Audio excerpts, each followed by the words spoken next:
Welcome, everybody, to the Shipka Speakers Series. The Shipka Speakers Series is named after Dr. Thomas and Albert Shipka, and the purpose of the series is to bring internationally respected scholars to Youngstown State University to present lectures on a variety of topics. Speakers come each semester, and the lectures are open to the public, with attendees having an opportunity to ask questions, as you heard before, of the speakers after the talk. Speakers present on a variety of topics, often representing a voice that is missing in everyday discussions.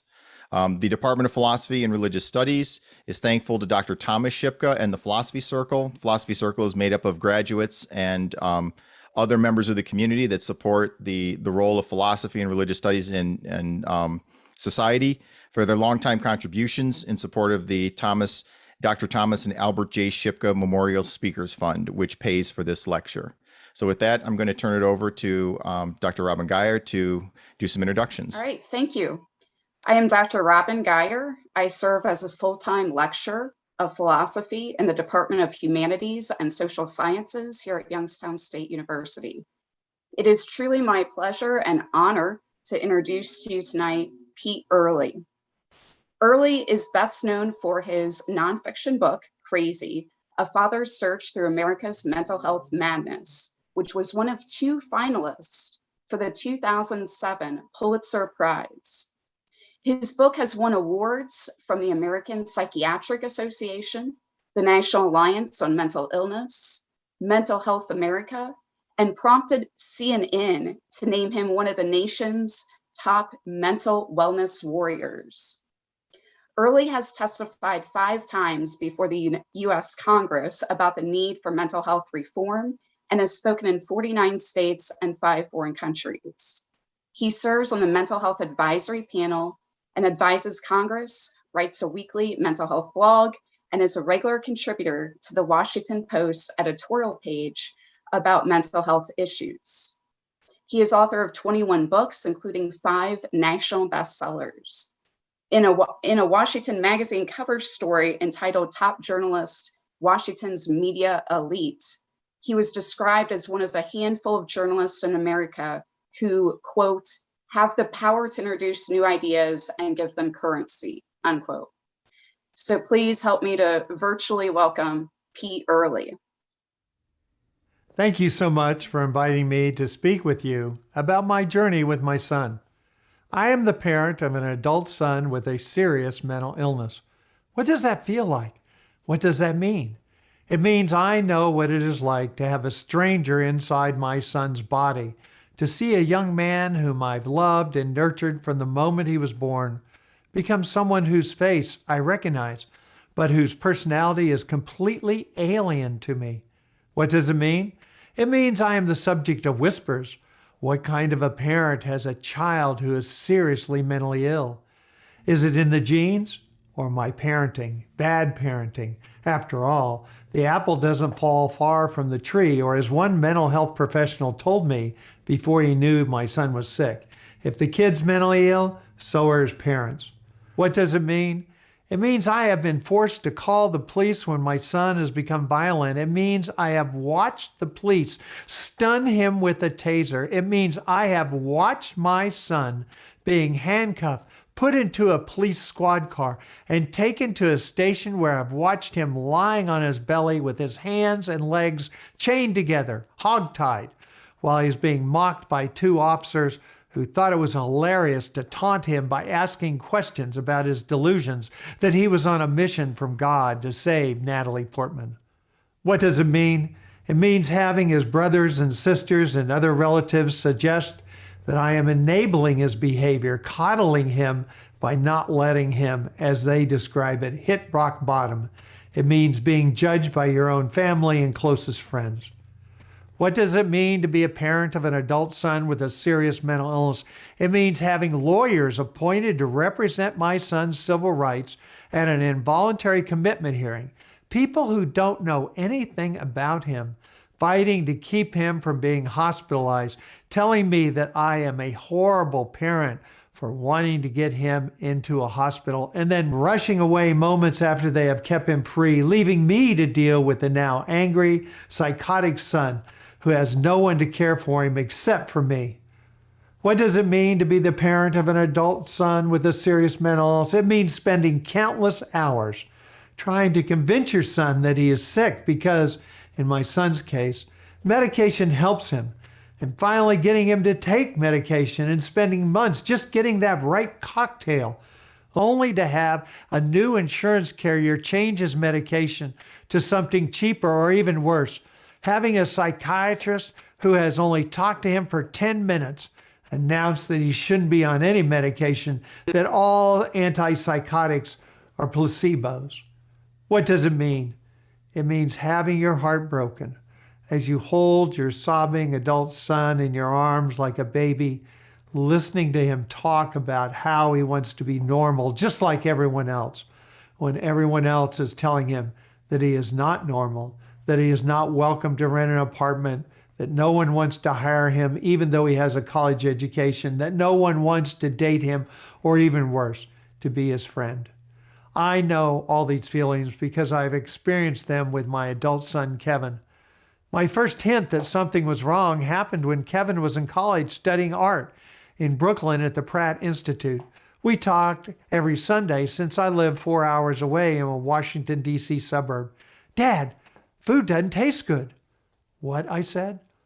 "I don't want to talk about it," he replied, hanging up. Moments later, he called back. "Dad, I took 4 homeless men to breakfast." "What?" "I don't want to talk about it," he said, hanging up. And then he called me back. "Dad, I don't really know if I took these men to breakfast or I'm imagining it. I can't tell when I'm dreaming or awake." I left for New York immediately while my wife Patty found us a psychiatrist. This is what that doctor told me. "If you are lucky, your son is using drugs. If not, your son has bipolar disorder." Lucky if my son is using drugs? A blood test showed that he wasn't. So the doctor called us into his office. "There's no point in sugarcoating this," he declared. "There is no cure for bipolar disorder. Your son will be required to take medications the rest of his life that will make him gain weight and possibly cause him to become obese and diabetic. Chances are he will never hold a full-time job. Marriage? Unlikely. Family? Oh, that wouldn't be a good idea. A regular job? Don't count on it. There's a high probability he'll be arrested. A good chance he'll self-medicate with drugs and alcohol. And oh yeah, individuals with mental illnesses die 15 to 25 years before the rest of us." I was devastated when we left his office, but Kevin turned to me and said, "Dad, that doctor, he's crazy." The doctor prescribed medication, and Kevin took it and got better. And because he was better, he stopped taking the pills. I didn't think anything about it. After all, if you have a cold or a headache, you take medication until the symptoms go away. Flash forward 12 months later, I get a panic call from his older brother who lives in New York. Dad, come quick. Kevin is crazy." I found Kevin wandering around Manhattan. He'd barely slept in 5 days. He was convinced that God had him on a secret mission. And during our frantic ride to an emergency room in Fairfax County, he would laugh one moment and then begin sobbing the next. I pleaded with him to take the medication, but he screamed at me, "Pills are poison, leave me alone." And then he asked me, "Dad, how would you feel if someone you loved killed himself?" The intake nurse at the hospital rolled her eyes while Kevin talked gibberish about how God was communicating with him. And then Kevin and I were hustled into a separate room in the hospital, far away from everyone else, to wait, which is exactly what we did for the next 4 hours. Kevin finally announced that he was leaving. I said, no, hang on, and dashed into the hallway where I literally grabbed a doctor. I will never forget how that doctor came into the room. He entered with his hands up as if he were surrendering, and he said, "I can't do anything to help your son." "You haven't even examined him," I replied. It didn't matter. The nurse had told the doctor that Kevin believed all pills were poison, and at that time, Virginia law required an individual to pose an imminent danger to himself or someone else before he could be involuntarily admitted to a hospital or receive treatment. And the fact that Kevin had sat in a waiting room for 4 hours without harming either of us was evidence that he was not dangerous. Bring him back when he tries to hurt himself or tries to hurt you, the doctor said. I took Kevin home and watched him slip deeper and deeper into a mental abyss. At one point, he had tinfoil wrapped around his head to keep the CIA from reading his thoughts while I watched television. He slipped out of our house. He broke into a stranger's house. He broke in to take a bubble bath. Luckily, the homeowners were not there. It took 5 police officers to wrestle him down. They drove him to our community mental health center.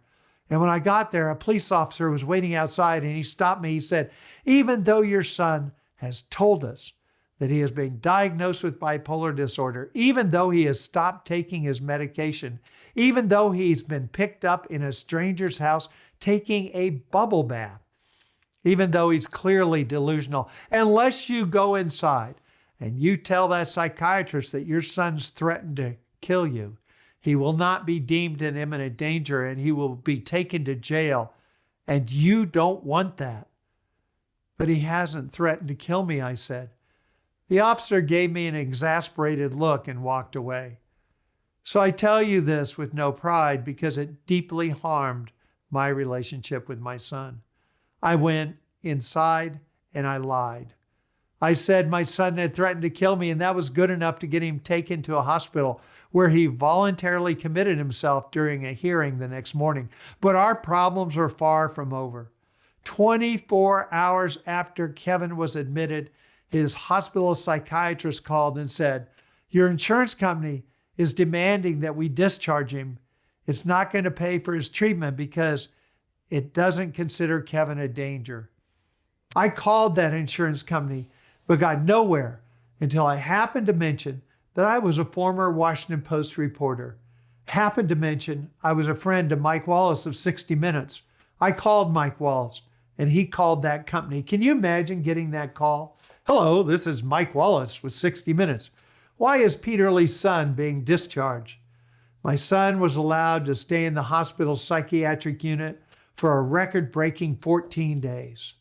In the short time between our trip from New York to Kevin's hospitalization, I had lied to get him in a hospital and pressured individuals to keep him there, and just when I thought things couldn't get worse, they did. I received a telephone call from the Fairfax County Police. Kevin was being charged with 2 felonies, breaking and entering and destruction of property. I was so frustrated.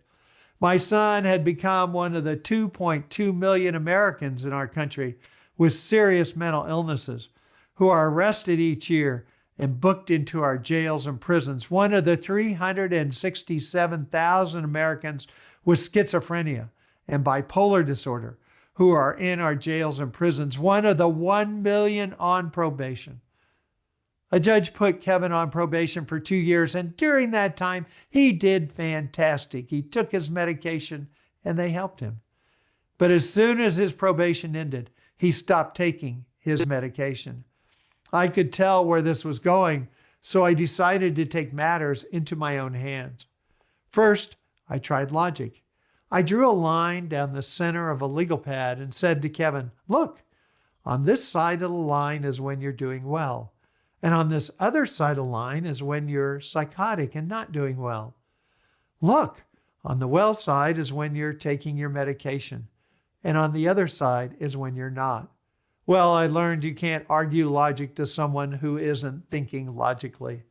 So I tried bribery next.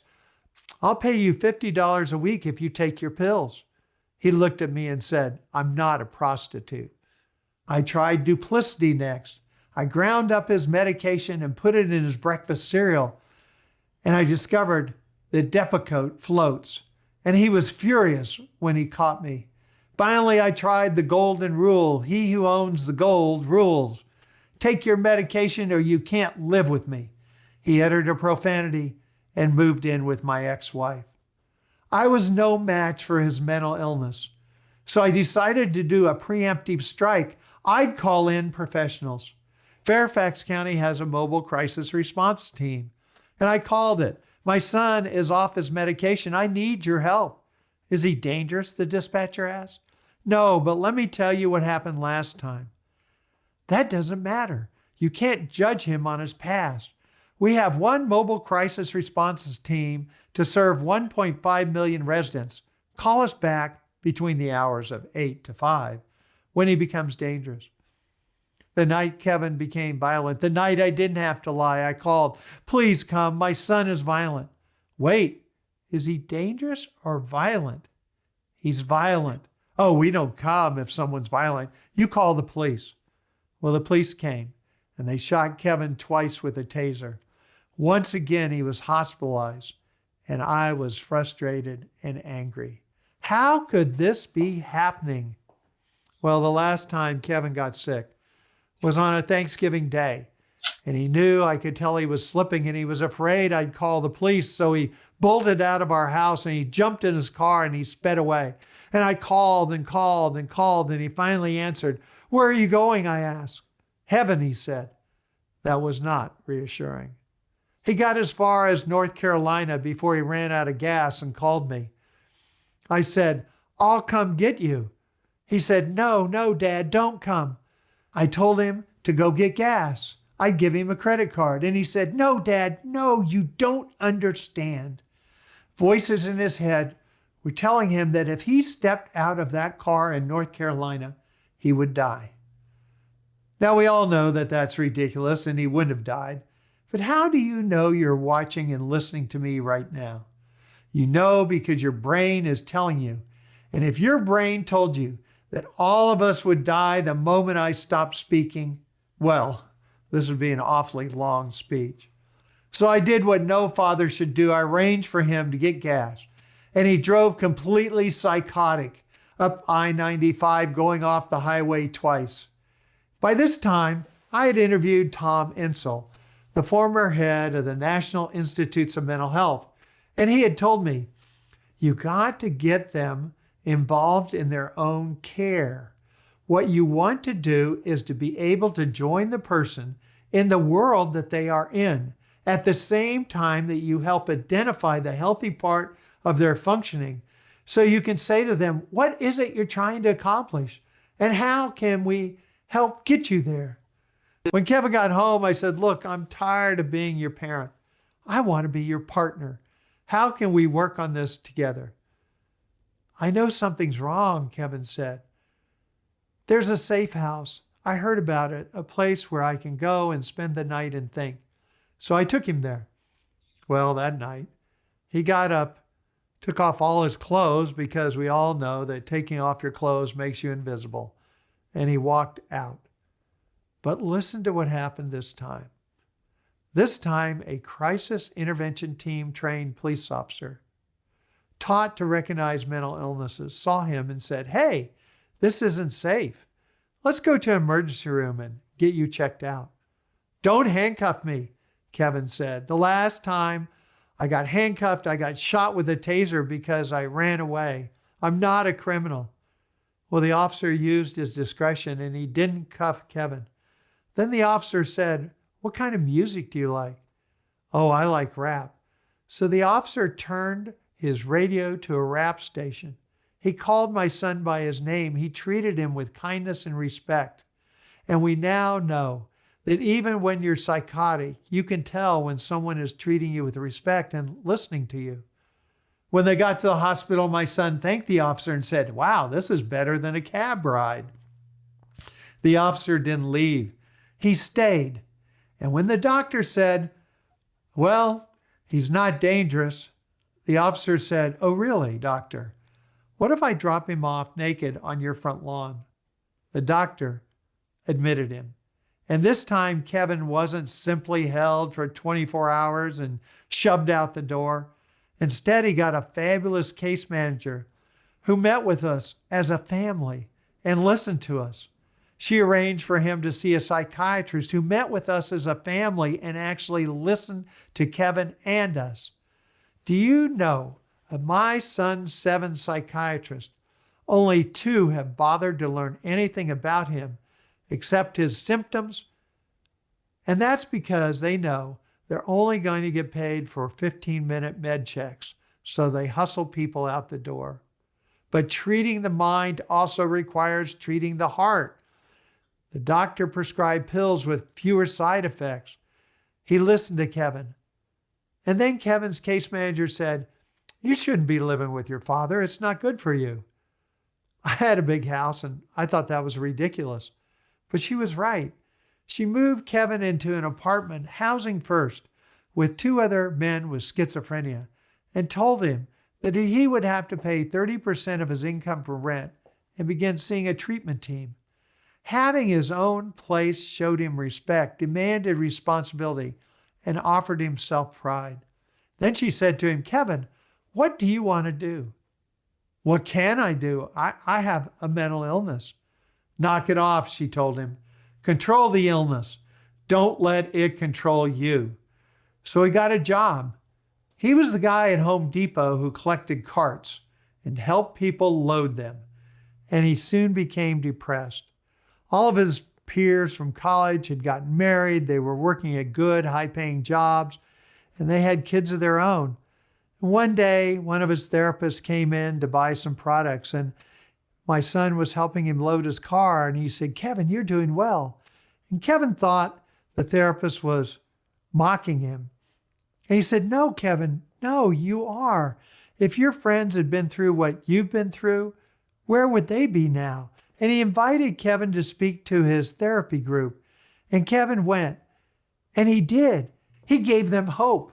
And he liked helping others. He went from being someone who needed help to being someone who helped others. His case manager said, "Kevin, I have just the program for you." She got him into a peer-to-peer course, individuals with lived experience, helping others with lived experiences, mental illnesses. Today, my son is a certified peer-to-peer counselor in Virginia. Let me brag about him. One of his clients was a man who weighed more than 300 pounds and refused to leave his parents' basement. He had schizophrenia. My son began visiting him and recently got him out of that basement to go to McDonald's to see a movie. Now that might not sound like much unless that is your son. Unless that's your son. Today, Kevin has a purpose in his life. He and his mother are buying a home together. He's working full-time. Last year, he earned a master's degree in social work, and he's paying taxes and complaining about it. A sure sign that he's sane. So don't you dare tell me people can't get better. What helped Kevin? What helped my son? The first was acceptance. Kevin accepted he was ill. Kevin got help with housing so he could live independently. He found a purpose in his life through his work. And finally, Kevin was told he could recover. It was expected of him. He didn't have to sit on the sidelines of life. He was given hope. That's right, hope. Writer Hal Linsby said it best. Man can live about 40 days without food, about 3 days without water, about 8 minutes without air, but only for 1 second without hope. People ask me, what do people with mental illnesses want? It's a stupid question. They want what all of us want, a safe place to live, a purpose in life, and people who love them. Which brings me to you. Ask yourself, who will demand that we stop locking up our loved ones with serious mental illnesses when their only real crime is that they got sick? Who will demand that people with serious mental illness be given opportunities and not stigmatized? Who will demand that our healthcare system treat broken minds the same way they treat broken bodies? Who will insist that we not only find better medications for treating symptoms of these cruel illnesses, but also for finding a treatment? Who will fight for the homeless, psychotic man on the street, the teen who is cutting herself, the college student hearing voices, the woman standing on the edge of a bridge about to jump? If not you, who? Margaret Mead said it best, never doubt that a small group of thoughtful, committed citizens can change the world. Indeed, it's the only thing that ever has. I am the parent of an adult son with a serious mental illness. What does that mean? It means seeing my son given not a second chance, but a third and a fourth and a fifth, sticking with him until he embraced his recovery. Being the parent of an adult son with a serious mental illness means learning firsthand about the human spirit and human will and resilience. I am the parent of a son with a serious mental illness, and that has given me a new purpose in my life, and it has given Kevin one too. I am a fortunate father, and I'm proud of the man my son has become, and I want others to have the same opportunities that Kevin has received, even if their father didn't work for the Washington Post or know Mike Wallace. That is what I want, and that is what you can help me achieve. I was raised in a religious home in Oklahoma. My father was a retired Protestant minister. In a state such as Oklahoma, that means that I was dragged to church on Wednesday, Saturday, and 2 times on Sunday, just in case I missed the point. I got real good at listening to him without hearing a word. But there was always one story he told where I paid attention, probably because I was a teenager, and it was about a woman having sex. A woman is caught in adultery and is brought to the center of the town where an angry crowd is gathered and they want to stone her to death. And the teacher says, "Let ye who's never sinned cast that first stone." And one by one, the crowd realizes none of them was pure, none was innocent, and they drop their stones and they leave the woman alone. Sadly, we live in a world today where people are eager to throw those stones. They do not drop the rocks that they have snatched up from the ground. They are quick to condemn people who are different, people who don't fit in, people who have mental illnesses and co-occurring problems. They're afraid of them. They want to drive them away, lock them up, and to stone them. My friend Brian Stevenson, a fabulous civil rights attorney, has coined the term stone catchers, people who step between the angry mobs that are eager to throw rocks at people who are sick and often defenseless. And they catch those rocks and protect them until they are strong enough to protect themselves. My son has a mental illness, and I always be grateful to persons such as you who can look past the madness in his eyes and see a man who has brothers and sisters and parents and friends who love him, a man of tremendous worth. So thank you for listening to me. Thank you for becoming a stone catcher. Remember, every moment of your life gives you an opportunity to help and change lives. Thank you. Well, I'm really thrilled to be part of this. I really appreciate the invitation. It's so important for me to be able to speak on a college campus because we know that most serious mental illnesses happen when someone is between the ages of 17 to 21. And so I think it's imperative that people who teach college students and college students understand. And I was thrilled when I saw that you have on your campus a NAMI, National Alliance of Mental Illness chapter. Your county also has an active NAMI for adults, parents outside the college. I'm a lifetime member of NAMI, and I think it's important to belong to that group. Let me talk a few minutes before opening it up to questions about some of the things I found when I did my book. Let me reiterate. Right now, as you're sitting wherever you're sitting in Ohio, there are 165,000 people with serious mental illnesses sitting in our jails and prisons. 2.2 million are booked into jails every year. When my son was arrested, I said to my wife, I just feel so frustrated. I want to help our son, and I don't know how. And she said, well, Pete Early, as a father, can't do much, but as a reporter, you can. Why don't you investigate this and try to figure out why so many people are with mental illness are in our jails and prisons? So I decided to listen to her. And the first place I went to was the Los Angeles County Jail, the Twin Towers. And I did that because that was called the largest public mental facility in the United States. I lasted 2 days before they threw me out. They claimed I was violating HIPAA, but the truth was they didn't like what I saw. So I tried Cook County in Chicago next. They said no. I tried Rikers Island, New York next. They said no. I tried Washington, D.C., my hometown, and they literally said hell no. And I ended up in Miami-Dade because of a judge who said, come, I want you to see what's happening down here. I want to take you with me into that jail, to the suicide wing. There were 19 cells on that cell block. All the cells had plexiglass fronts. They faced inward and the officers walked up and down between them. And when I walked onto that cell wing, you listen and you heard the normal jail sounds of people coughing and talking and doors shutting. But when you listen close, you could hear the asylum sounds, people shrieking at some unseen tormentor. And then I heard a bang, bang, bang, then louder, bang, bang, bang, then quicker, bang, bang, bang. And the guy in the cell was screaming, I'm not crazy. So the unconcerned officer called back, well, and quit acting like you are.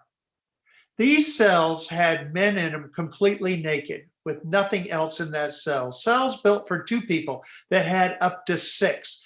And because these people were on medication, they were constantly thirsty and the system was old. At least once or twice a week, there'd be no water because the water system broke down. So you saw people drinking out of toilets.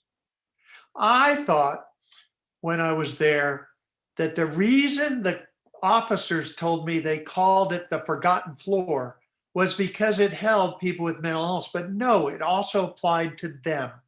Every one of the officers who worked there had not received any training to work with people with mental illness.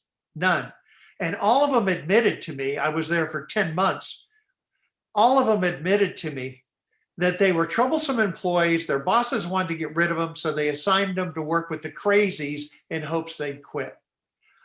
There was a wonderful doctor who came in to see the patients. There were 97 people on the floor. I went with him on his morning rounds. We spent 12 seconds talking to every inmate. That was the service they received. But people, but Pete, these people are criminals. They deserve to be treated that way, do they? Let me tell you briefly about one person and then we'll open it up to questions. Alice Ann Collier, a 50-year-old woman with schizophrenia, homeless on the streets of Miami for more than 10 years. During that time, she'd been repeatedly arrested and then turned loose. This time she was arrested because Alice Ann Collier was walking down the road and she saw a bus stop and there were people standing there and her eyes locked with an elderly woman and she screamed, "Stop stealing my thoughts." And she ran up and she shoved the older woman, not hard enough to knock her over, but she shoved her. And then she ran away and people said, "Get her arrested. If you get her arrested, she'll get help."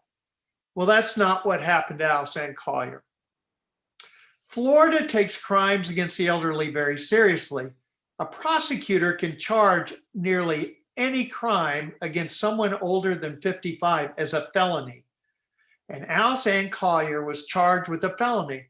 And because she had shoved people at bus stops before, she was charged under the 3 strikes law, which meant she faced a mandatory non-negotiable 5 years in prison. Well, when she was taken before the judge, he looked down and said, we can't have a trial because this person is incompetent. And in our country, you have to be competent to be put on trial. You have to know what's going on. Now, there's a difference between being competent and getting treatment. The judge said, I'm sending you to State Hospital in Chattahoochee to be made competent. What did that mean? It meant that every morning Alice Ann Collier was taken into a room and she was shown 3 chairs, and on one chair was written the word judge and 1 defense attorney and 1 prosecutor. And when Alice Ann Collier could tell her keepers who sat in each chair, a box was checked off and she was deemed competent and she was sent back. Well, the judge looked down and said, what's wrong? This person isn't competent. You go back to Chattahoochee and get made competent. When I met Alice Ann Collier, she'd been traveling between the jail and the state hospital 1,518 days, more than 3 years, and she'd never been put on trial. Well, I'm a reporter. I took out my pad and pencil and I running to the prosecutor. Look what I found. Look what I found. And they told me with no embarrassment, they knew exactly what they were doing with Alice Ann Collier. In fact, They planned to keep her on that bus for 5 years, which was the maximum they could do without putting her on trial. Why? Because medication didn't help her. She was considered dangerous, and there was no safe place in the entire state of Florida. No treatment facilities, no halfway houses, no place she could be sent. So they were keeping her on that bus just as long as they could. Now, fortunately, Ohio has always been a leader when it comes to mental health. I mentioned that you guys have a NAMI group. Your county also, just last weekend, graduated people from crisis intervention team training for your police departments. That's fabulous. You have a mental health court in your county. And that's important because rather than sending someone like my son through the criminal justice system, you can send them into mental health court and they can actually be channeled into treatment rather than punishment. That's great. Your county's involved in Stepping Up campaign, which is about jail diversion. Why take someone like Peter Lee's son who broke into this house, take a bubble out? Why put him through the criminal justice system when he has no history? Let's put him in jail diversion into treatment. So you guys are way ahead, but I also noticed from reading on the internet that Ohio, by a state, has slipped from 11th in providing services to 25th. And that's mostly because it is not helping young people who have major depressive episodes or people who have serious thoughts about mental illness. Now, nationally, we know that 50% of people with serious mental illnesses get no help. And despite all you've done, if you have a breakdown like my son in Ohio today, the chances of you going to jail versus hospitals are 4-1 in favor of jails. And now consider this, your state is one of a leading state. So you can imagine what it's like in states that have fewer options. All right, I'll quit talking now and eagerly answer your questions. I want to warn you, I've been in Washington since 1978. So I'm very, very good at talking and not saying anything, but let's go for it.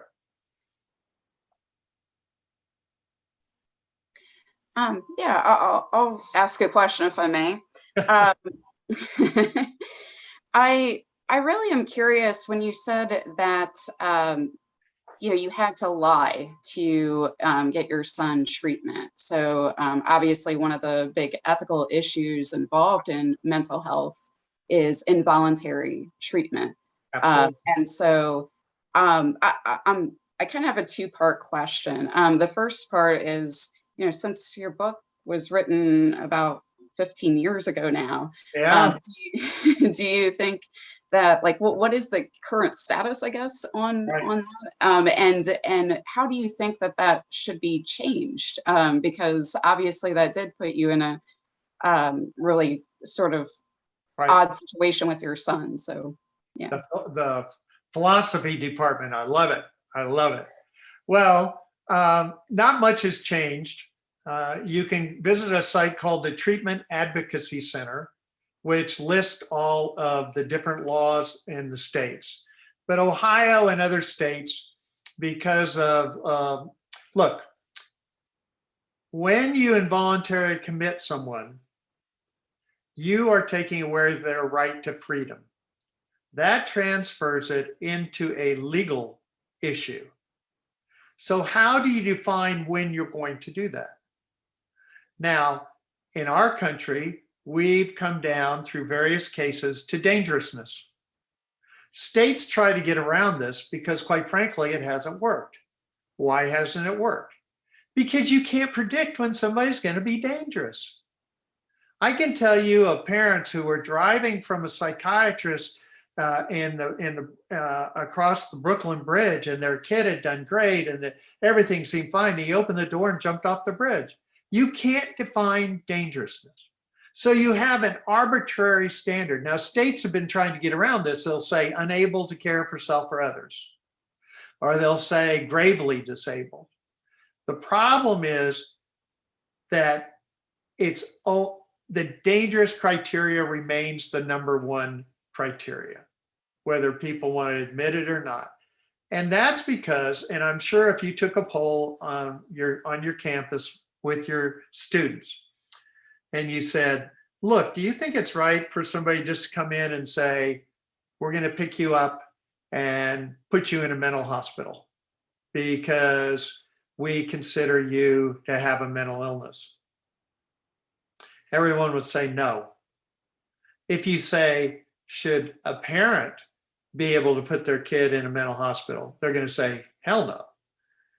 If you say, if you have someone you love with tinfoil wrapped around their head, watching TV because they're hearing voices telling them to hurt themselves, should you have a right to put them in a hospital or take them to a hospital? That phrases it differently.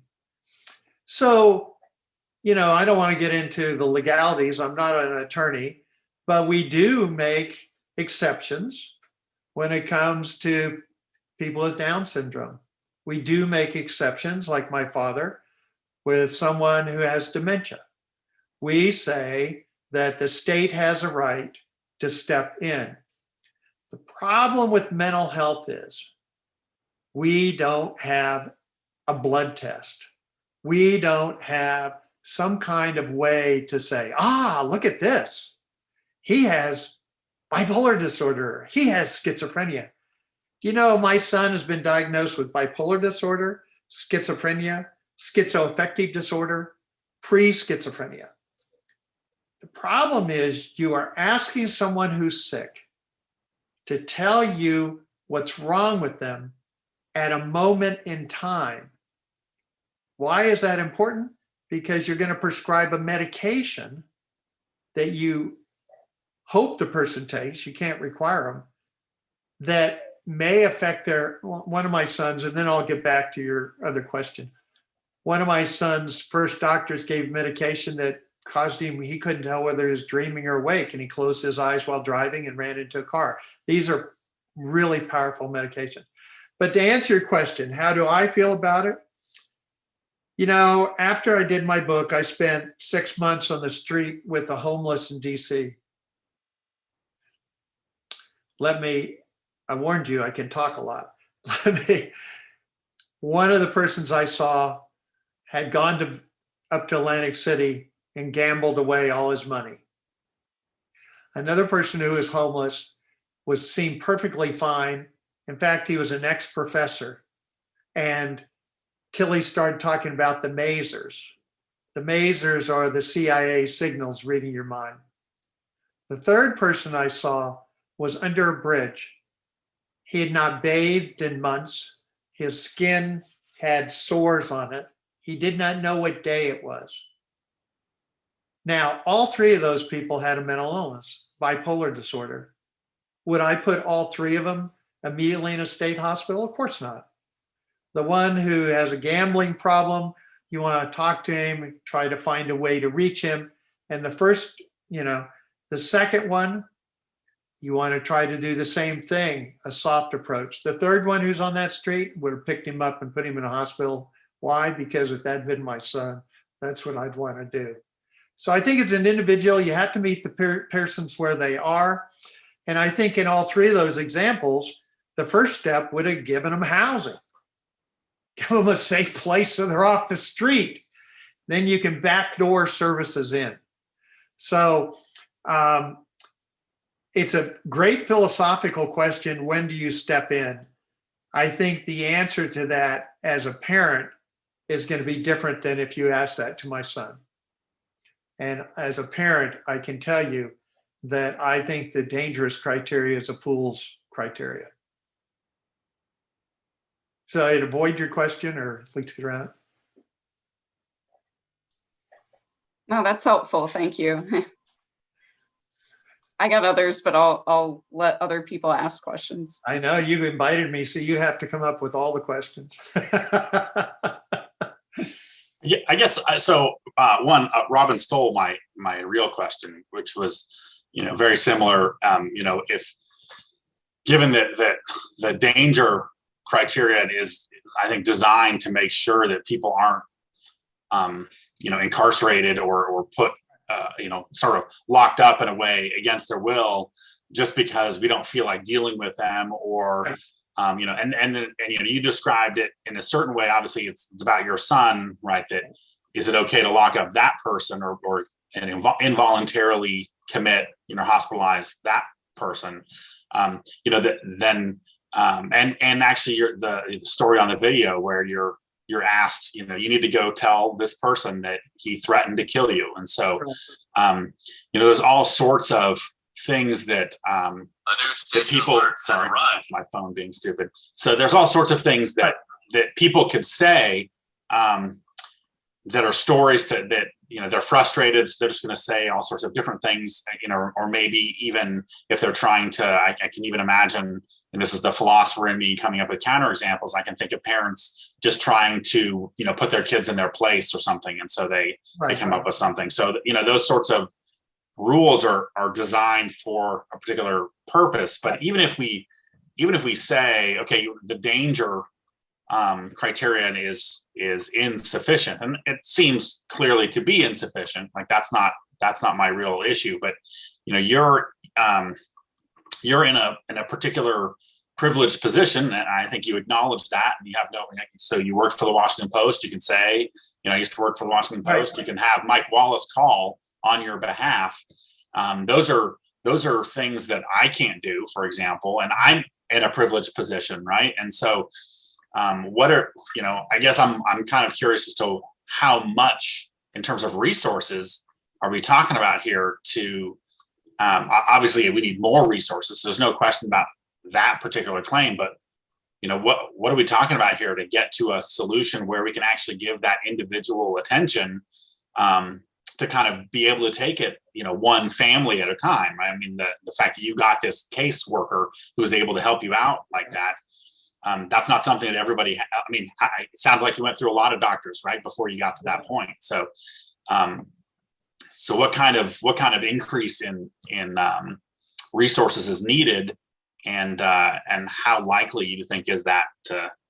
Let me answer that, and I'll try to keep it short, but you've asked a fascinating question. First of all, I asked a real long question, so feel free to talk as long as it takes. First of all, let me talk about jails versus services. So in Fairfax County, it costs $52,000 a year to keep someone in jail. People with mental illness stay in jail 7 to 10 times longer than other people charged with the same crime.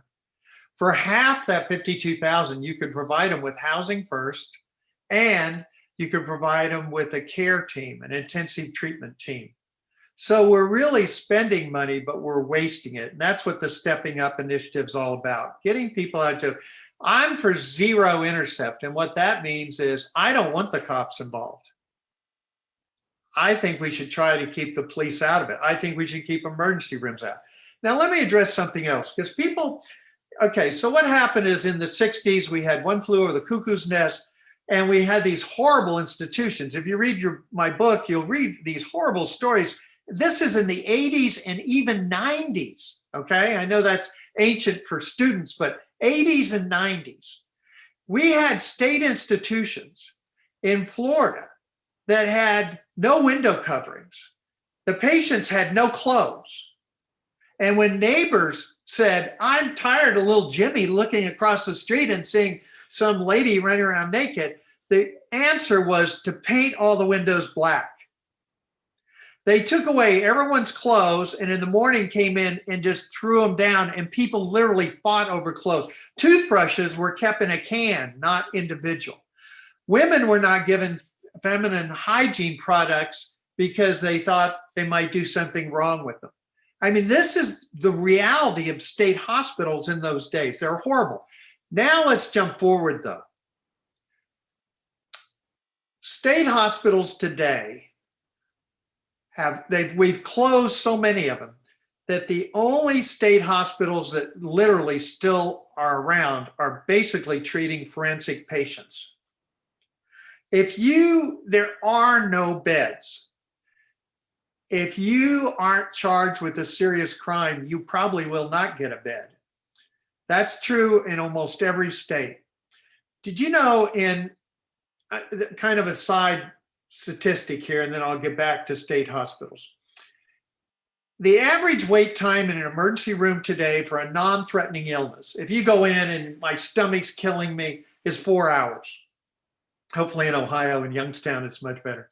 The average wait time, if you have a mental illness, is 4 days. We have psychiatric boarding. California people are literally chained to gurneys because there are no treatment beds. There are no hospital beds.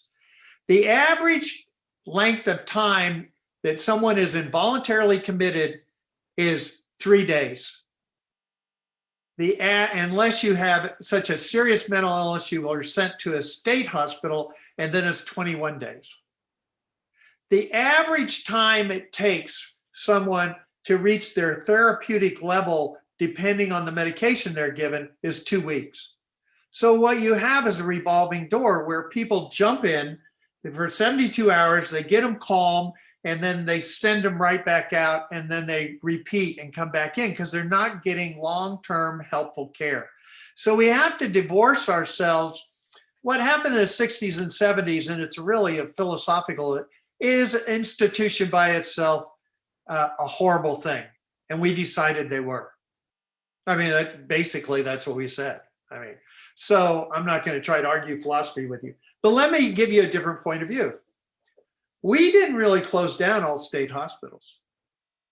If you have enough money, you want to talk about privilege, you can send your kid to McLean Hospital. I did a book with Jessie Close, whose sister's Glenn Close. Her son had schizophrenia. They sent him to McLean Hospital. He stayed there at $22,000 a month for 2 years. You can go to Gould Farm. You can go, we have these places, but mainly for the privilege, where they can send their kids to get the long care they need. So anyway, I'm not one who's scared of state hospitals. By the same token, there's a real push now nationally to bring them back. And that scares me. Why does it scare me? Because history could repeat itself. We will not fund those institutions the way they. Are we going to spend $23,000 for each kid who ends up in a state hospital? No. So we have to be very careful about that. But what we have to do is find the right mix where people can be treated humanely, mostly in our communities, but those who can't live in the communities have some place to go, not be locked up forever, but some place to go and be able to come back and then get the services they need. I'm absolutely convinced that 90% of the people with mental illness can be treated in a community if we provide them the supports they need. It's just we don't want to pay for it. And the most costly are state hospitals. So I'm kind of talking in circles, but I'm trying to cover a wide range there. To me, and the Trump administration didn't like housing first. Housing first, under the government policies, the previous administration loved it. And I'm not going to get into politics, but let me explain what housing first is. How the government says to you, if you have an addiction, if you have a mental illness, we're not going to let you into a housing project unless you're stable or unless you're off drugs. To me, that's the wrong approach. Housing first is we're going to get you off the street. That's number one. We're going to put you in a safe place. As part of that, we are going to require you to see a treatment team. If you want to listen to them, fine. If you don't want to, fine. Why is the treatment team so important? Because the only way you help somebody is personal, one-on-one. I'm absolutely convinced of that. I didn't save my son, his case manager did. So you get someone who takes time to get to know him. Why don't you take your I gained 90 pounds. I can't have sex. I can't drink. Okay, let's try to figure that out.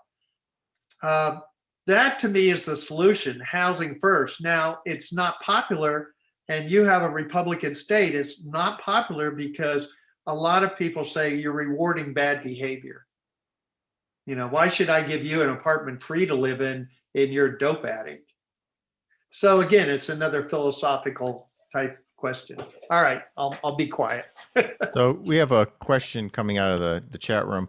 This is sort of from the other perspective. So during all of this that you went through, what did you do in terms of sort of self-care? How did you handle, this for yourself? How did you do? I mean, it sounds, I mean, even listening, it's a very good question. Thanks Yep. to that Rebecca, I think says, who asked this question, but it's a really good question. How did you handle it over? I mean, this seems like this was a long-term process, 7 doctors, years of this. So Yep. what did you do to keep yourself? 7 years of hell. Yeah. And, and I'll also later on, if we have time, talk about what changed Kevin. Why did he change? But anyway, so on my website, I talk about lessons I've learned, and there's like 7 points I make if anybody wants to read them. The first one is you got to realize it's a serious, mental illnesses are serious. I thought it's like you take aspirin and it goes away after a couple of weeks. No, they're lifetime. Serious mental illness are serious mental illnesses. They're like, I have high cholesterol, I got to do that. So you got to recognize it. Second, you have to educate yourself. You really need to know in your community what the involuntary commitment, who can you turn to? Is there a NAMI group? Is there crisis intervention treatment? Because 40% of persons with a serious mental illness are going to engage with police, and it's usually not going to be a good outcome. Okay. One of the third things you need to do is you need to realize it affects your whole family. My children were irritated. I was spending so much time focused on Kevin. One of the biggest things you have to realize is that you may not be able to save your kid. You are limited in your fight against the mental illness. Your kid may not only hate you, but they, suicide rates are high in bipolar, high in young people, alarmingly high. You may not be able to do it. And you have to find a way to accept that. And, you need to do an obvious thing. You need to talk to the professionals, but don't forget, and this is my parent bias, but I've been through, your loved one better than anyone else. And so you need to keep that in mind when you're getting advice. Sadly, in this country, most therapists and most doctors, the last person they want to hear from is the family. They think you're part of the problem. They don't want you meddling. And especially you when in the college years and the teenage years where you have a natural break between parent and child as the child is becoming, I'm not using the right terminology, but is finding their own way. This really feeds into doctors saying, well, you don't need to listen to your parents. And sometimes parents are part of the problem. But who else is going to love you? Hopefully they love you. And, it's a whole different issue if you have the parent has a mental illness and the kid's trying to help them. But lastly, regardless of whatever you do, you got to have hope. I was at this amazing project in Los Angeles, the LAMP project, a guy who had been on the streets for 23 years. And he came in one day and he said, I want help. And they helped him, got him an apartment, medication helped him. And he got, I consider his life back. That's, you gotta have hope. I will tell you, quite frankly, and I've told this to my son, when my son was tasered, when he was laying in his stomach with his hands tied behind his back and the officers were making fun of him, I thought, oh my God, he's going to end up homeless. He's going to end up in jail. He's going to end up dead. How can I deal with that? Today, look at him. He's got his master's degree. He's a peer. He's doing fantastic. We underestimate the resilience of people all the time. So you have to have hope to survive. And that's what I try to tell other parents. Hi, Pete. Hi. Thank you so much. This is really great. I'm Thank you. actually going to school to do public health and wellness. And I think that this is really important. I had no idea that's what this conversation was going to be about tonight. So I really just want to agree with you a few things first. First, you said housing. Right. Housing is one of the most important aspects, and especially with people who are addicted to drugs. They're like, well, why should we be giving these people housing? Um, well, one, to get them off the streets and in a safe place. I live in Cleveland and I work downtown, and the homeless population is vast.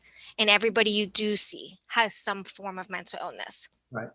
At the restaurant that I work in, we do try to help some of the locals that we're a little more familiar with, but we also know when it's like they're not on their medication. Well, Wayne's a little bit off today, so keep your distance, make sure he has water, give him this shirt. We actually know a lot of them by name, and it's sad and it's frustrating to see that our citizens aren't getting what they need, our community's not getting what they need.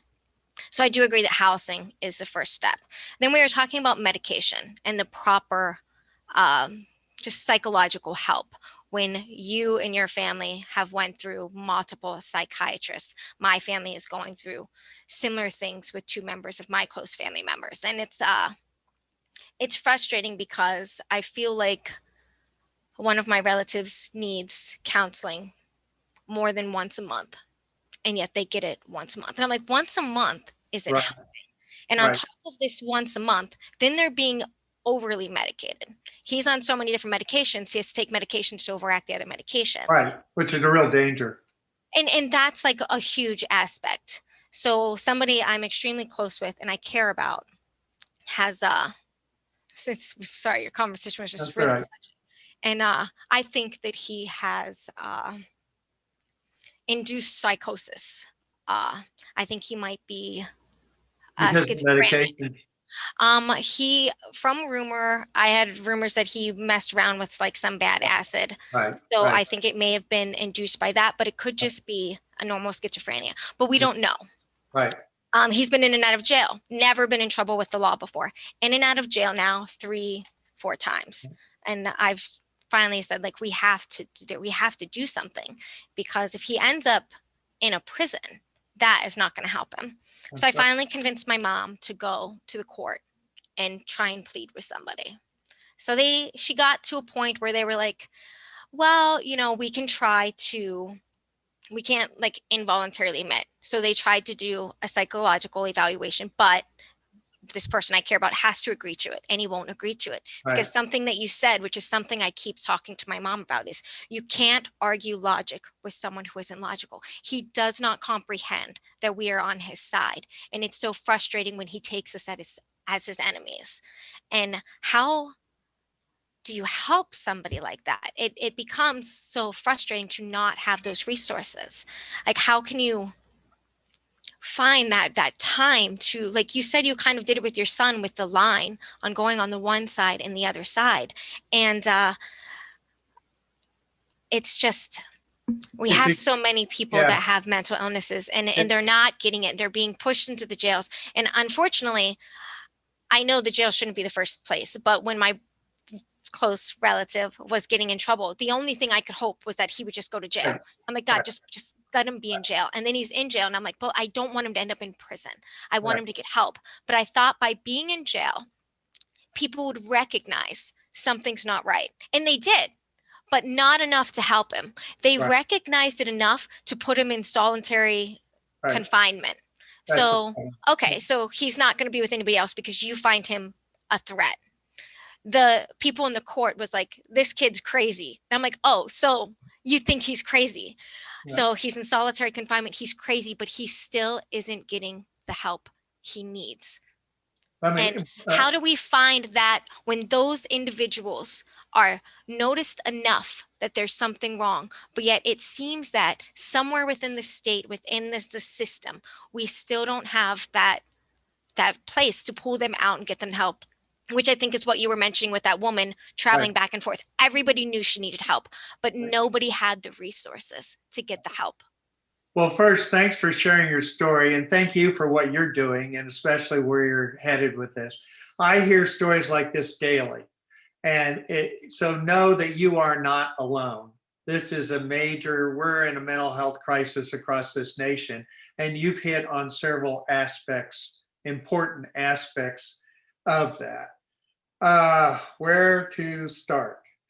Now I'm losing my train of thought here. I think, okay, there are two different ways of thinking here. If you talk to the Treatment Advocacy Center, they're really big on assisted outpatient treatment. Assisted outpatient treatment is if a person, you can look them up, Treatment Advocacy Center, if a person has a history of going off their drugs, if a person has a history of violence, you can go to the court and you can say, we want an AOT order. What that means is the judge will step in and say, you must take medication. This is why a lot of folks with mental illness who are anti-medication hate this. But what it also does is it forces, if you're going to force someone to do something, then the state is obligated to provide services to you. In other words, you can't just say, oh, Pete, you need to take these medications, but we're going to leave you homeless. You have to have a treatment plan.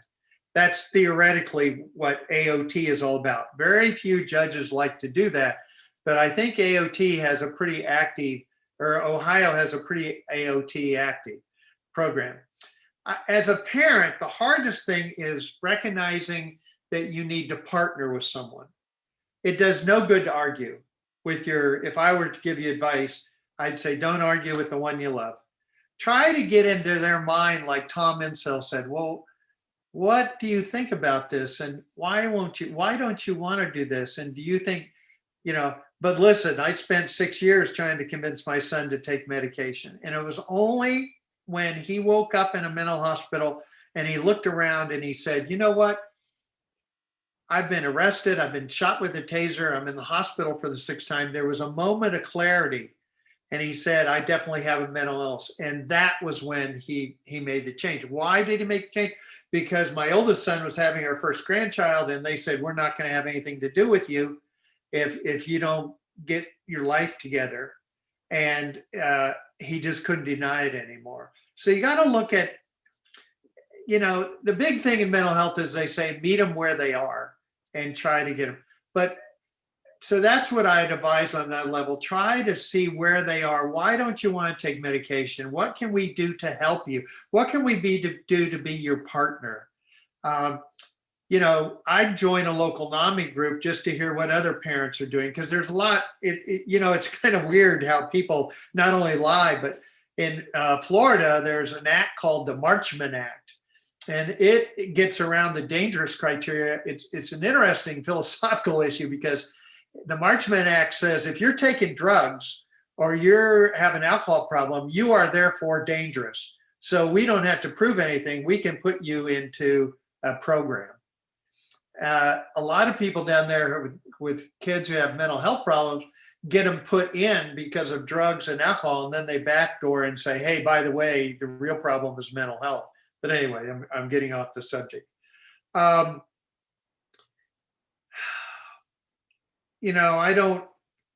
What you're running into is just the reality for so many. And it is sad when I was in Alabama and they said the best thing that can happen is you get arrested, because then people will recognize it. But until you recognize it and you back in services, I mean, if you're working at a soup kitchen or you're working there, you're trying that outreach. I'm convinced unless there's a one-on-one contact, and we just aren't good at that, it's hard to get somebody to change. So then, as a simpler question, do you think that universal health care would help us dominate this mental crisis? Oh, absolutely. Absolutely. I mean, the fact that you're talking about one therapy session, we passed a law of parity, and Kennedy is real big on this, right? Patrick Kennedy is real big on this. We should treat the brain like we treat the rest of the body, but we don't. We limit. And insurance companies are horrible about that, because they say, oh my God, this is somebody who's just the worried well. They've been divorced 3 times. They have a problem. They love therapy. So we're going to limit how much therapy they're going to get. And it's all about the dollars. It's all about the dollars. Now, on the optimistic note, In 2022, we're going to institute the 988 number. That's a mental health suicide crisis number. What we're trying to do in the federal level is say, okay, this is like 9/11, you call 988. But what we're trying to do is get people trained to be triage experts. So this is off the subject, but I think you'll find this interesting. So if I call up and I say, I'm having delusions, they go, okay. And theoretically, we're trying to set up a system where they go, okay, Dr. So-and-so is available. We can get you in within 24 hours. Yeah, good luck with that. But anyway, that's the idea. Then the triage person goes, oh, you need a mobile crisis response team. Have them come out and do an assessment. Oh, you actually need to be taken to a hospital. So we're trying to have not just to call up and talk to someone, but someone who can link you with services, link you in the right service. So that's the ideal. And we know how to do it theoretically. We just don't have the money to do it. One last thing, and then I'll be quiet. The person you love and care about, is there a mobile crisis response team, do you know, in your area? I don't know, but like you've said, unless he's a danger to himself or others, there's really nothing that can be done. Yeah, but mobile crisis response teams do assessments. And so if, for instance, this person, like my son, was delusional, and you can call, you have to watch what you say because there are different ways, there's keywords, et cetera. But sometimes you can get a team to come out and talk to people. Unfortunately, the first responders are the police. And if you have crisis intervention team training, that's great. But having the police show up is not always a great idea, So people with mental illness are 49% more likely to be shot by police officers than anyone else. And 16% of police officers who are shot are by people with mental illness. And then you love this statistic, more people in law enforcement committed suicide last year than were ever shot in the line of duty. So I don't know, I've kind of weaved around here. I hope some of that's helpful. It gets very frustrating because the bottom line is, people want an answer, and we don't have the services to provide those kind of answers.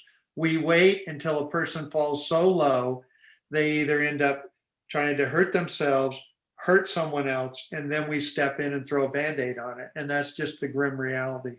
So this leads to a good question. Someone in the chat asked, so what can we as college students do to bring awareness to these problems and to start finding solutions? So if someone wanted to actually get involved with changing the system, what should they do?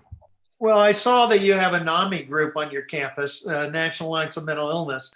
I don't know how active it is, but that's a good way to get involved. But I think just being aware, look, the number one way that we're going to change this is by telling our own stories.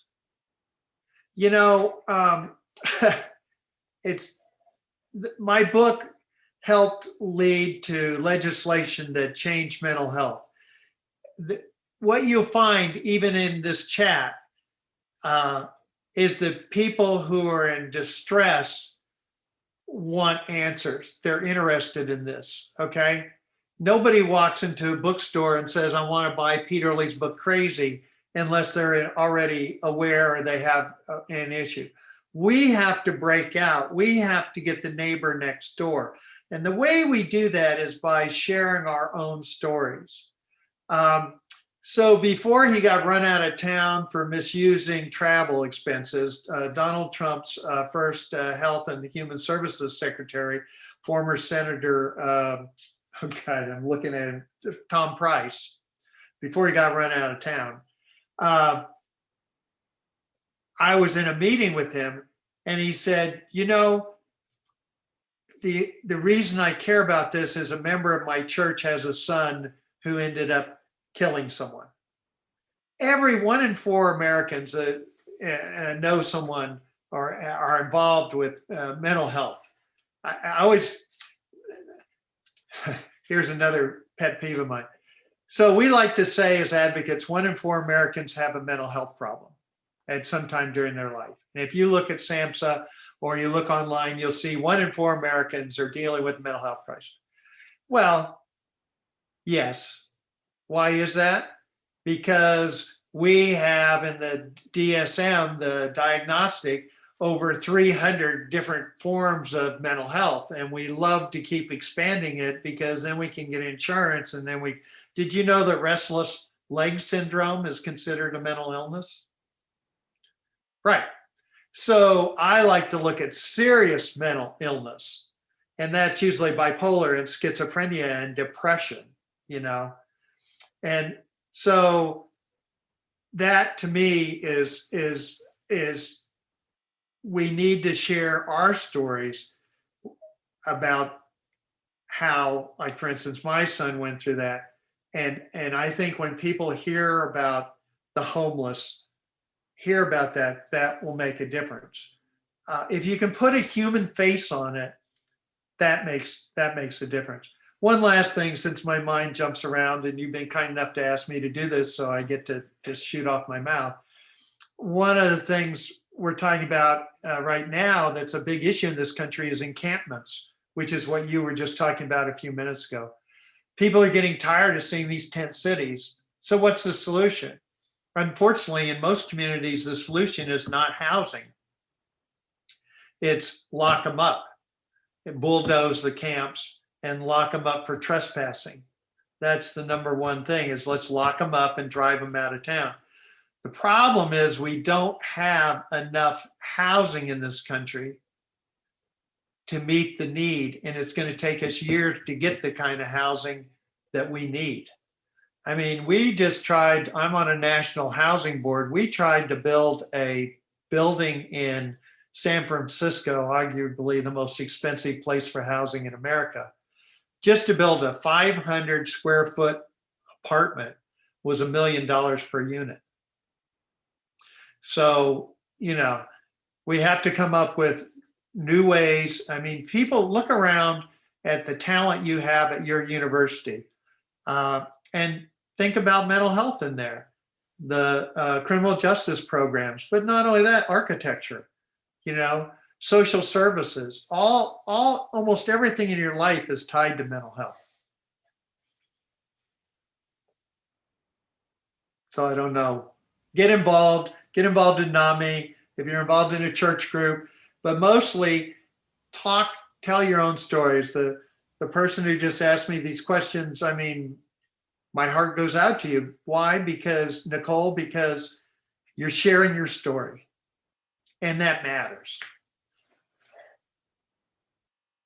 It seems like and maybe this is, I don't know, from your experience, that quite honestly, and I'm just going to be sort of brutal here, is we don't really care so much about the homeless, right? The story isn't going to be that person I met on the street that's going to move people. It's the representative who talks about the friend at his church, or the person, the family member that you share with the friend that, when someone says, oh, that person's crazy, and you look at them and go, well, yeah, no more so than my mother, my brother, my aunt, someone who's close that they know. And so we had another speaker one time who came in and called it the Aunt Susan effect. And they were talking about views on homosexuality. And they said, the most conservative Christian who tells all homosexuals are going to hell, well, except my Aunt Susan. And Aunt Susan is that one who lives with that special person who nobody talks about, but is the one that you love, and she sends you money on your birthday, and she's the fun aunt, and oh, well, except for her, because she's different. And it seems that it's almost like you're saying the same thing here, that when we keep it a secret and we view it as those people who are already at rock bottom, that's not where you get the change, but it's when it comes home, when it's somebody down your street or your next door neighbor. That's suddenly when it hits home that we should do something. Well, Doctor, you've hit two key points. So you're exactly right. When I go out and talk, normally I talk about money, because what is happening is your county commissioners, if you go into your county commissioners, if you go to your state representative, if you go to your governor and you say, look, homeless people need help, they're going to look at you and go, yeah, well, those people are, cluttering up the sidewalks. They're dangerous. They're scary. They you know, and after you leave, someone's going to come in and they're going to argue for better roads. They're going to argue for more police. They're going to argue for breast cancer, all these notable that have higher priority. You know, in Virginia, the Department of Mental Health, the top 5 priorities have to do with intellectual disabilities, not mental health. And that's because parents of kids with Down syndrome have been fighting for those kids, and it's more empathetic. You feel sorry. And I'm not dissing anyone. I mean, Down syndrome, I'm not, but it's a lot easier for them to go in than somebody goes, yeah, my kid's in jail because he broke into a house to take a bubble bath. Okay. So what I do is I go in, and when I talk to legislators and stuff, and I don't even I do the story, but I say, look, the bottom line is you're paying $52,000 to keep somebody in the Fairfax County Jail. For half that, you can actually help them get better and get them off the roll. And then all of a sudden the lights go on. And that's what Stepping Up campaign's all about. Second of all, I want to talk to you about the homeless. The reason we walk by someone who's homeless, who's psychotic, all that kind of stuff, is because we want to blame them. We look at them and we go, well, I'm not that way. So they deserve what they're getting. They're drug users, and they are homeless, and they love living under the stars. And that's just the way they are. Why? Because if we really believed they were a mental illness, if we really believed that mental illness was not anyone's fault, if we really believed you became mentally ill because it was biological and genetic and environmental, and it's not something that you could control, then we feel guilty. And so it's easier just to say, oh, well, they want to use drugs. Oh, they want to be, you know, psychotic. Oh, they want this. It's because that relieves us of our own guilt. And it also does one other thing. It makes us feel safe because we're not that way. Mental illness is not going to happen to me. Drug addiction is not going to happen to me. So, you know, that's kind of the other side of that. You have to recognize people as being people. And, you know, when you bulldoze these tent cities, I think it's in court, and not give people a place to go, and, you know, not offer them help, not offer them. I mean, there's been countless studies about, what is it, out of, I think it's the Peterman Group out of Texas. For every $10 you spend on programs that help people get better, you save, or maybe it's every dollar you spend, you save like $10 down the line. Especially true with our children, especially true with, you know, young people, but people don't want to do it. They don't want to believe it. It's to pull yourself up by your bootstraps. You know, you're that way because you want to be that way. And it's just not true. Do you think that if we made health more of an initiative in early education, Absolutely. and in middle school and high school, because I know health class for me was mostly sex, STDs, a little bit about fitness, but not really about depression, your environment, your family relationships, and how to cope with stressors. And that's really what I want to focus on my career in the future. If we could make health an initiative at an early age, in the long-term run, could it be more preventative for, mental illness, or just at least being able to cope with it and creating a society to build around that to help each other? Absolutely. And I think we're only now beginning to recognize, and I'm stepping out of my field of my supposed expertise, trauma and mental health. It's a huge unexplored area. So yes, and we are doing better. You know, when I was growing up, Psycho was the movie, and now Silver Lining Playbook. We're beginning to Beautiful Mind, which is a very romanticized view, but we're beginning to realize that, especially bipolar disorder, more people are coming out. The stigma is coming down. But as long as we have people who are on the street, people who, you know, there's a small percentage of people with mental illness who are violent. And if you're an advocate, you're never supposed to admit that, but it's true. We're required as advocates to say people with mental illness are more likely to become victims than they are to be someone, a perpetrator. But the bottom line is there's a thin line of people who are violent. And we need to recognize that, and we need to help, provide the services that will help people get better so they aren't. 40% of violence by someone who's mental illness is against a family member. And that's one of the things we keep in the shadows.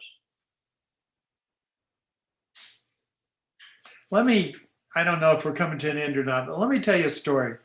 So in San Francisco, there's a Hotel Empress. Interesting place because it was a hotel that when I visited, I don't even know if it's still there now, but when I visited it probably a decade ago, that catered to people with mental illness and homeless people. So the director comes up to me and he says, Pete, you should go talk to this lady. She has schizophrenia, but she's from one of the wealthiest families in our community. She goes out every day and panhandles, and then she comes back and gives the money to the hotel because she has plenty of money.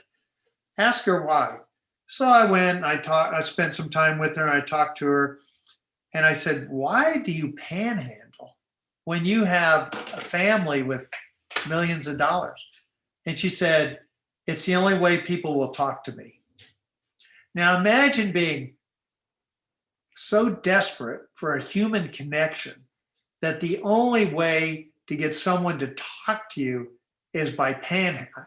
I don't know about you, but most people aren't very nice to panhandlers, That says so much about marginalized people who are pushed aside because they have an illness that I believe is highly treatable. And we just aren't doing it.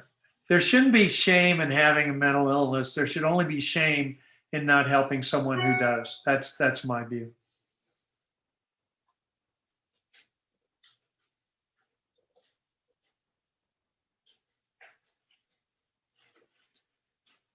So thank you, Nicole. Robin, did you have any finish up now before we go? We're hitting the 8 o'clock mark now. So, and if there are any other finish up questions? Well, I'll not have a question, but I do want to thank you, Pete, for your book and just for your advocacy. I do think this has really been influential, and I hope that we could make more progress because I know like even with the CIT units in the policing, there is that point of financing, of course, but then there's also the lack of will there too. So, I just, I wish we had more stone catchers like you, but, thank you for your work and thanks for being here and for sharing your stories and especially your son's story. So well, I appreciate it. I was on this panel. We had a horrible shooting here and I was appointed to this panel. And the police department had cut CIT funding because it was one of the crisis and we didn't have any money. And I said, imagine you cut shooting and handgun training too. What? Of course not. I said, well, what's the statistics on how many times an officer draws his weapon compared to how many times he or she or whatever runs into someone with a mental illness? I mean, if you go on ride-alongs, we've turned our police force into social workers. And some are good at it and some are Rambos and they're not good at it. So anyway, sorry, you have the last word. I can't tell you how much I appreciate this opportunity. I hope you can share the recording. And I hope that you can keep this dialogue going. And especially in the philosophy department, think about what is the humane way to help someone who doesn't want to be helped. And I'll be curious to get your answers. Send me the solution. But thank you very much.